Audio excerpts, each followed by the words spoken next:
এই সাইডটা মার পড়ে গেছে শাকটা, না ওই দিক দিয়ে ভালো হয়েছিল, ঘন হয়েছিল, এই জায়গাটা পাতলা পাতলা হয়ে গেছে। প্রিয় শুভাকাঙ্ক্ষীগণ, আপনাদের সকলকে জানাচ্ছি অনেক অনেক প্রীত শুভেচ্ছা।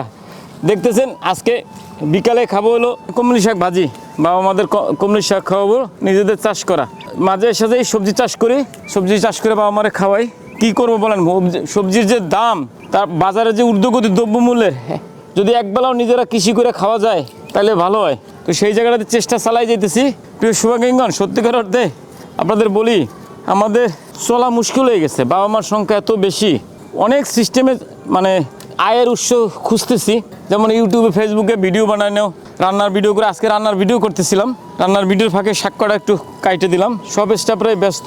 আজকে রান্না করতেছি ঢেঁড়স দিয়ে পাবদা মাছ, সাথে আপনাদের সাথে একটু কথা শেয়ার করি। আপনারা সকলে জানেন বাংলাদেশে এখন সম্ভবত আমার মনে হয় আমাদের চেয়ে অজ্ঞাত মানুষের আশ্রম বড় কোনোটা নাই। বাংলাদেশের বৃহত্তম আশ্রম হলো আমাদেরটা, চাইল্ড স্কয়ার, যেখানে রাস্তায় পড়ে থাকা অজ্ঞাত মানুষ থাকে। আমরা কোনো এনজিও না, সংগঠন না, আমাদের কোনো ফিক্সড ডোনার নাই যারা প্রতি মাসে 5-10 লাখ টাকা দান করবে, কোনো কোম্পানি নাই যারা তাদের তহবিল থেকে আমাদের টাকা দেবে। আমাদের ভরসা শুধুমাত্র আপনাদের স্বেচ্ছাদান।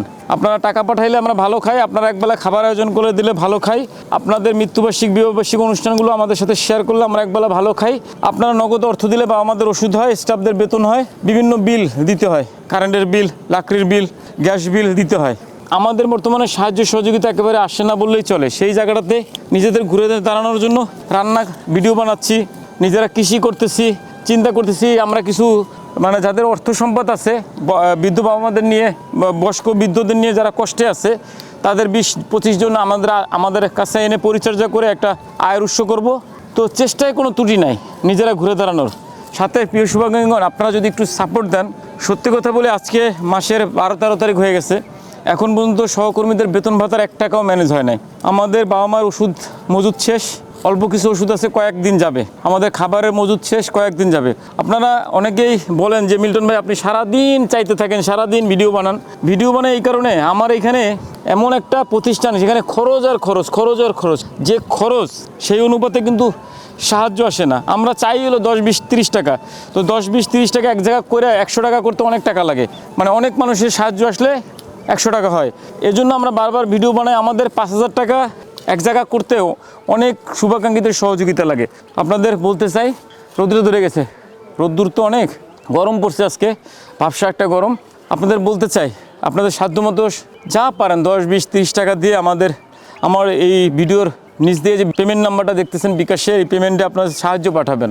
না পাঠাইলে আসলে আমি যতই চেষ্টা করি এই মানুষগুলোকে নিয়ে ভালো থাকতে পারতেছি না। আমরা চেষ্টায় ত্রুটি নাই, নিজেদের ঘুরে দাঁড়ানোর, সাথে আপনাদের সাহায্য সহযোগিতা লাগবে। এই মাসে এদের সহকর্মীদের বেতন দেবো, 1 টাকাও ম্যানেজ করতে পারি নাই এখন পর্যন্ত। সত্যি কথা বলতে আমাদের অ্যাকাউন্ট আছে 2-3টা প্রতিষ্ঠানের, তো এই অ্যাকাউন্টে আমার এক পার্সোনাল অ্যাকাউন্ট, প্রতিষ্ঠানের 2টা অ্যাকাউন্ট, একটা ফাউন্ডেশন, একটা সমাজ কল্যাণের নিবন্ধিত ব্যাঙ্ক অ্যাকাউন্ট, আর একটা হলো আমার পার্সোনাল। 3টে অ্যাকাউন্টে মনে হয় সব মিলে 30-35 হাজার টাকা আছে। আমাদের স্টাফদের বেতন প্রায় 10.5-11 লক্ষ টাকা লাগে। সেই জায়গাটাতে 35 হাজার টাকা মনে হয় 3টা ব্যাঙ্ক অ্যাকাউন্ট মিলে আছে। তো আজকে মাসে 12-13 তারিখ হয়ে গেছে, কোনো অর্থের ব্যবস্থা নাই।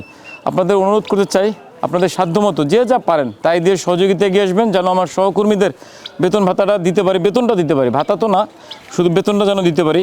এবং আপনাদের দুঃখ নিয়ে একটা কথা বলি, আমার সাথে দীর্ঘদিন যারা কাজ করছে, এমন কিছু সহকর্মীদের ছেড়ে দিতে হইতেছে বেতন না দিতে পাইরা, তো কষ্ট আর কষ্ট।